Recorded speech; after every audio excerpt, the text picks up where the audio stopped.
You know how some neighborhoods are peaceful, quiet, and friendly?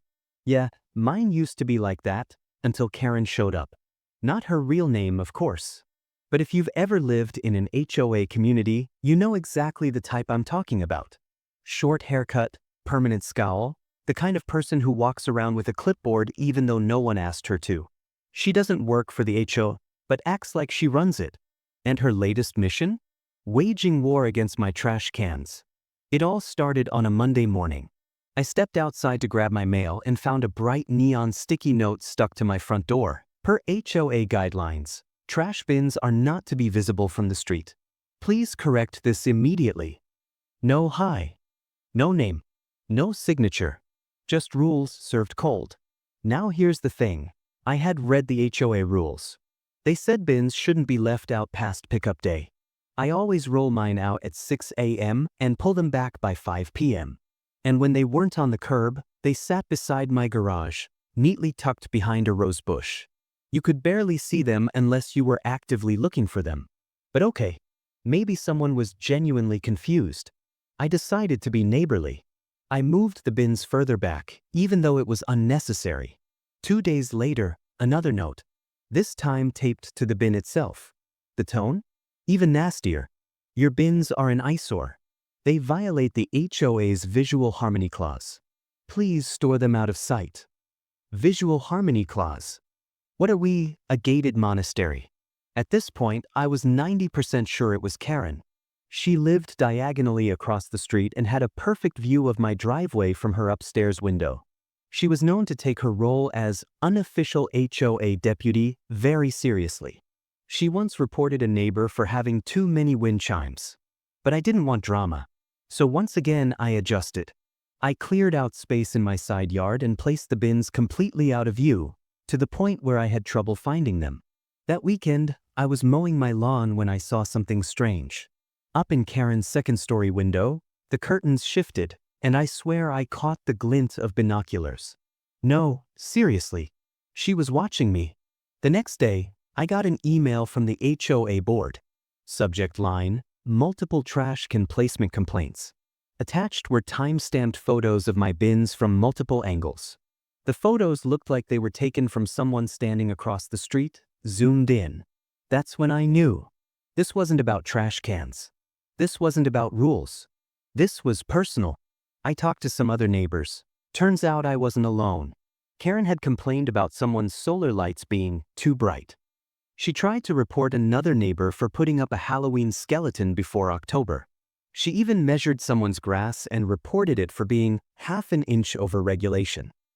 She had made it her mission to harass the entire street under the veil of maintaining standards. But for some reason, she had chosen me as her trash-themed nemesis. So I had a decision to make. Keep backing down? Keep hiding my bins like I'm ashamed of my garbage? Make a move. That's when I came up with a plan. If Karen wanted to act like the trash police, then I'd give her something to inspect, up close. What happened next turned into a neighborhood legend. And let's just say, by the end of it, Karen was the one with trash problems.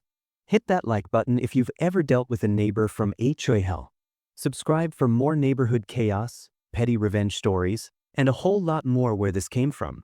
And remember, just because it's against HOA guidelines, doesn't mean it's not hilarious. If you're just joining us, here's a quick recap. Karen, my self-appointed HOA overlord neighbor, declared war on my trash cans. She left notes. She sent emails. She took surveillance photos like she was on a secret ops mission for the FBI. And even though my bins were perfectly within HOA guidelines, she made it her personal goal to get them banished or maybe vaporized. That's when I decided. You want to obsess over my trash? You're gonna see it front and center. Trash day rolls around. I wake up early, sip my coffee, and enjoy the calm before the storm.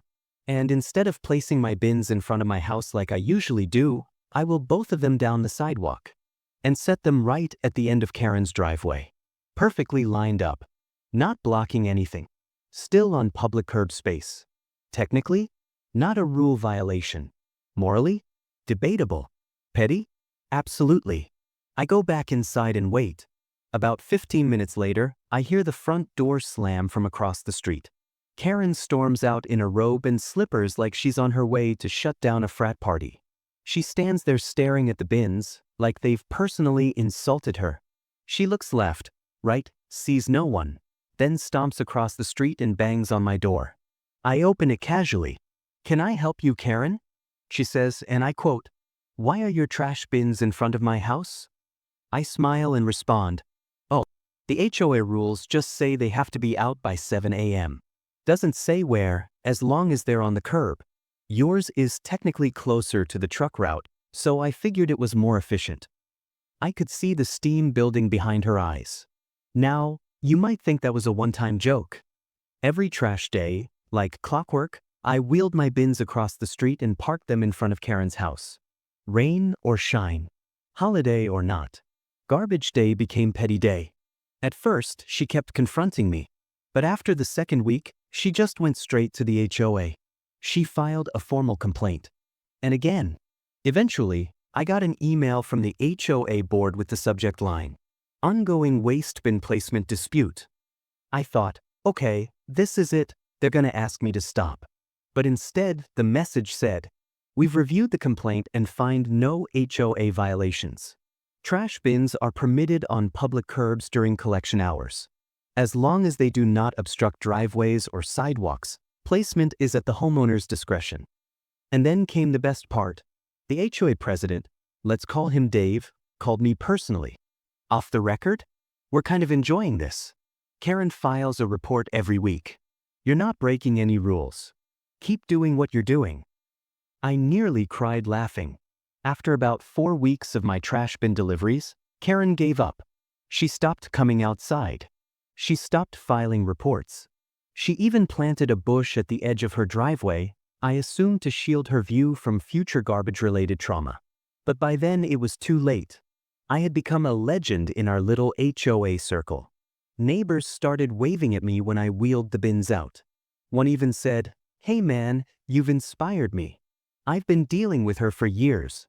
Turns out, everyone had a Karen story. But no one had ever played her at her own game. Karen may still be lurking behind her curtains, but I live rent-free in her mind now, along with my trash cans. Moral of the story? Don't start garbage drama if you can't handle the stink. Hit that like if you've ever wanted to get petty with an HOA dictator.